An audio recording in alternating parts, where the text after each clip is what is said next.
ಬಾಂಗ್ಲಾದೇಶ ವಿರುದ್ಧ ಮೊದಲನೇ ಟೆಸ್ಟ್ ಪಂದ್ಯದಲ್ಲಿ ತವರಿನಲ್ಲೇ ಸೋತಿದ್ದಂತ ಆಸ್ಟ್ರೇಲಿಯಾ ಎರಡನೇ ಪಂದ್ಯದಲ್ಲಿ ಭರ್ಜರಿಯಾಗಿ ಗೆದ್ದು ಸೇಡು ತೀರಿಸಿಕೊಳ್ತು. ಅದು ಕೂಡ ಇನ್ನಿಂಗ್ಸ್ ಜೊತೆಗೆ 51 ರನ್ಗಳ ಭರ್ಜರಿ ಗೆಲುವುದು. ಇಂಟ್ರೆಸ್ಟಿಂಗ್ ಅಂದ್ರೆ ಈ ಪಂದ್ಯ ಕೇವಲ 2 ದಿನಗಳಲ್ಲೇ ಮುಗಿದಿದ್ದು. ಆದರೆ ಪಂದ್ಯದ ಬಳಿಕ ಆಸ್ಟ್ರೇಲಿಯಾ ಕ್ರಿಕೆಟ್ ಮಂಡಳಿಯ ವಿರುದ್ಧ ಆಕ್ರೋಶ ಭುಗಿಲೆದಿದೆ. ಅಷ್ಟಕ್ಕೂ ಭಾರತವನ್ನೇ ಟೀಕೆ ಮಾಡಿದಂತ ಆಸೀಸ್ಗೆ ಈ ಪಂದ್ಯ ಬ್ಯಾಕ್ ಫೈರ್ ಆಗಿದ್ದು ಹೇಗೆ? ಸೋಲೋ ಭಯದಲ್ಲಿ ಪಿಚ್ ಬದಲಿಸಿದ್ರ? ರೇಟಿಂಗ್ನಲ್ಲಿ ಐಸಿಸಿಯು ಕೂಡ ತಾರತಮ್ಯ ಮಾಡ್ತಿದ್ಯಾ? ಮಾಜಿ ಕ್ರಿಕೆಟರ್ಸ್ ಸಿಡಿದೆದ್ದಿದ್ಯಾಕೆ? ಈ ಬಗ್ಗೆ ಹೇಳ್ತೇನೆ. ನಾನು ಶಾಂತ. ನೀವು ಸುದ್ಯಾನದ ಸಬ್ಸ್ಕ್ರೈಬರ್ ಆಗೋದಕ್ಕೆ ಮರಿಬೇಡಿ. ಡಾರ್ವಿನ್ನಲ್ಲಿ ನಡೆದಿದ್ದಂತ ಮೊದಲ ಟೆಸ್ಟ್ ಪಂದ್ಯವನ್ನ ಬಾಂಗ್ಲಾದೇಶ ಗೆದ್ರೆ ಮೇಕೆಯ ಗ್ರೇಟ್ ಬ್ಯಾರಿಯರ್ ರೀಫ್ ಅರೇನಾದಲ್ಲಿ ನಡೆದಂತ ಎರಡನೇ ಟೆಸ್ಟ್ ಪಂದ್ಯವನ್ನ ಆಸ್ಟ್ರೇಲಿಯಾ ಗೆಲ್ಲುವ ಮೂಲಕ 2 ಪಂದ್ಯಗಳ ಟೆಸ್ಟ್ ಸರಣಿಯನ್ನ 1-1 ಅಂತರದಿಂದ ಸಮಬಲಗೊಳಿಸಿಕೊಳ್ಳುವಲ್ಲಿ ಯಶಸ್ವಿಯಾಯಿತು. ಆದರೆ ಎರಡನೇ ಪಂದ್ಯ ಕೇವಲ 2 ದಿನಗಳಲ್ಲೇ ಮುಗಿದಿದ್ದು ಅನುಮಾನಕ್ಕೆ ಕಾರಣವಾಗಿದೆ. ಮೊದಲ ಇನ್ನಿಂಗ್ಸ್ನ ಮೊದಲ ದಿನವೇ 64 ರನ್ಗಳಿಗೆ ಬಾಂಗ್ಲಾ ತಂಡ ಆಲ್ಔಟ್ ಆಗಿದ್ರೆ, ಅದೇ ದಿನ ಆಸ್ಟ್ರೇಲಿಯಾ 8 ವಿಕೆಟ್ ನಷ್ಟಕ್ಕೆ 165 ರನ್ಗಳನ್ನ ಕಲೆ ಹಾಕಿತ್ತು. ಅಲ್ಲಿಗೆ ಮೊದಲ ದಿನ ಅಂದ್ರೆ 5 ದಿನಗಳ ಟೆಸ್ಟ್ ಪಂದ್ಯದ ಮೊದಲ ದಿನದ ಆಟದಲ್ಲೇ 18 ವಿಕೆಟ್ಗಳು ಬಿದ್ದಿದ್ವು. ಎರಡನೇ ದಿನ ಟೋಟಲ್ ಆಗಿ 210 ರನ್ ಗಳಿಸಿ ಆಸೀಸ್ ತಂಡ ಆಲ್ಔಟ್ ಆದ್ರೆ 146 ರನ್ಗಳ ಲೀಡ್ನಲ್ಲಿ ಇದ್ರು. ಆದ್ರೆ ಎರಡನೇ ಇನ್ನಿಂಗ್ಸ್ ಅಲ್ಲಿ ಬಾಂಗ್ಲಾದೇಶ ತಂಡ ಮತ್ತೆ ಬ್ಯಾಟಿಂಗ್ನಲ್ಲಿ ಅಟ್ಟ ಫ್ಲಾಪ್ ಆಯಿತು.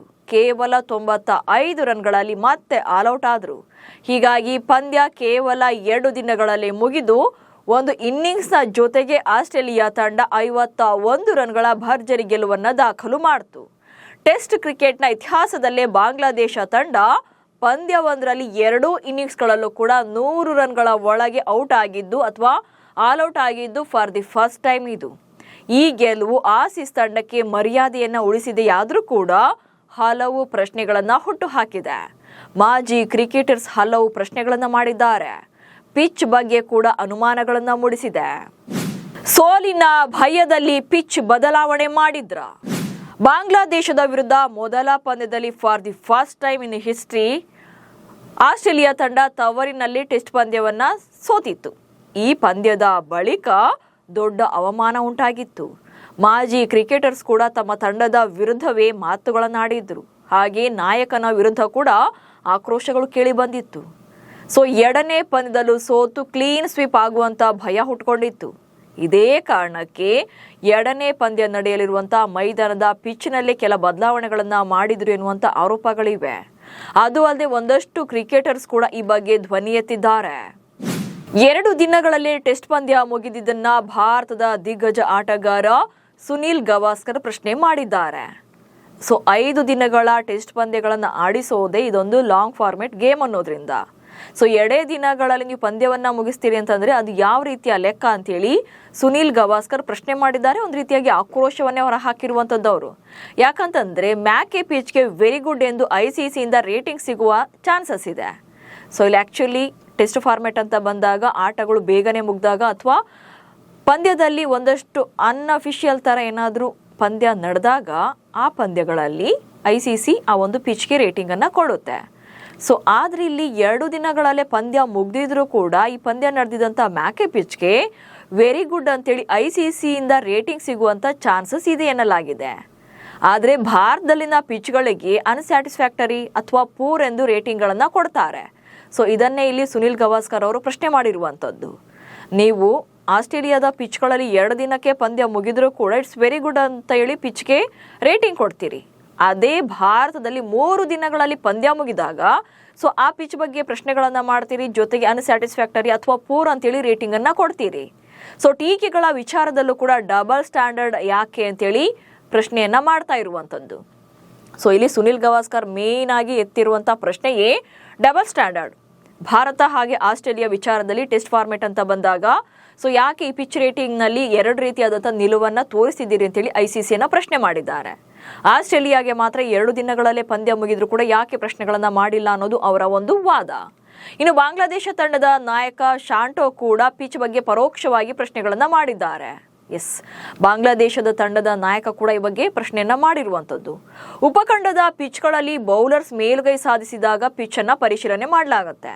ಸೊ ಇಲ್ಲೇನು ಏಷ್ಯಾ ಖಂಡ ಅಥವಾ ಉಪಖಂಡ ಅಂತ ಬಂದಾಗ ಇಲ್ಲಿ ನಡೆಯುವಂತಹ ಪಂದ್ಯಗಳ ಪೈಕಿ ಆದಷ್ಟು ಬೇಗ ಬೌಲರ್ಗಳು ಮೇಲುಗೈ ಸಾಧಿಸಿದ್ರೆ ಅಥವಾ ವಿಕೆಟ್ಸ್ ಬೇಗ ಬಿದ್ದಾಗ ಬ್ಯಾಟರ್ಗಳು ಸ್ಟ್ರಗಲ್ ಪಟ್ಟಾಗ ಸೊ ಪಿಚ್ ಮೇಲುಗೈಯನ್ನ ಪರಿಶೀಲನೆ ಮಾಡೋಕೆ ಅವಕಾಶಗಳಿರುತ್ತೆ.